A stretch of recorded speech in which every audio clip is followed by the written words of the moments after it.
பாகுபலி 2 படத்துல வில்லனா நடித்திருக்கும் நடிகர் ராணா இந்த படத்துக்காக தன்னைத்தானே ரொம்பவே வருத்தி கொண்டிருக்காராம். பாகுபலி 2 படத்தில் நாயகன் பிரபாஸ் இந்த படத்துக்காக தன்னோட எடையை 100 கிலோவா அதிகரிச்சிருக்காரு. இந்த படத்தோட வில்லனாக நடித்த ராணா நாயகனை விட பெரிய உடல் அமைப்பு கொண்டவரா இருக்கணும் அப்படின்னு இயக்குனர் ராஜமௌலி ஆசைப்பட்டிருக்காரு. இதற்காக ராணா தீவிர பயிற்சி மேற்கொண்டிருக்காரு. மேலும் முட்டை, இறைச்சி ஆகியவற்றை உடற்பயிற்சியாளர் ஆலோசனைப்படி அதிகமா சாப்பிட்டு இருக்காரு. ராணாவுக்கு உடற்பயிற்சி அளிப்பதற்காக வெளிநாட்டு பயிற்சியாளர் வரவழைக்கப்பட்டிருக்காரு. அவர் சொன்னபடி தினமும் பல மணி நேரம் உடற்பயிற்சி மேற்கொண்டிருக்காரு. இதன் மூலம் ராணா தன்னோட உடல் எடையை 106 கிலோவா அதிகரிச்சிருக்காராம். உடல் எடை மட்டும் அதிகரித்தால் போதாது, கட்டுக்கோப்பான உடல் அமைப்பும் நீடிக்க வேண்டும் அப்படிங்கிறதுக்காக சர்வதேச உடற்பயிற்சியாளர் ஆலோசனைப்படி உடலை கட்டுக்கோப்பாக கொண்டு வந்திருக்காரு.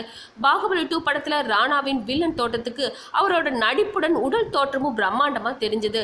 ராணாவின் வில்லத்தனத்திற்கு அவரோட ஒவ்வொரு உடல் அசைவும் மிகப்பெரிய பரிமாணத்தை கொடுத்தது அப்படின்னு சொல்லணும். இதன் மூலம் நாயகன் பிரபாஸ் அளவுக்கு ராணாவும் பேசப்படுகிறாரு. இதற்கு கட்டுக்கோப்பான அவரது உடல் அமைப்பே காரணம் அப்படின்னு திரையுலகினரும் ரசிகர்களும் கருத்து தெரிவிச்சோன்னு இருக்காங்க. இதை பத்தி நீங்க என்ன நினைக்கிறீங்க? ஞாபகமா உங்களோட கமெண்ட்ஸ் சொல்லுங்க. மேலும் நெட்டிவி ஃபார் சேனலை சப்ஸ்கிரைப் பண்ணுங்க.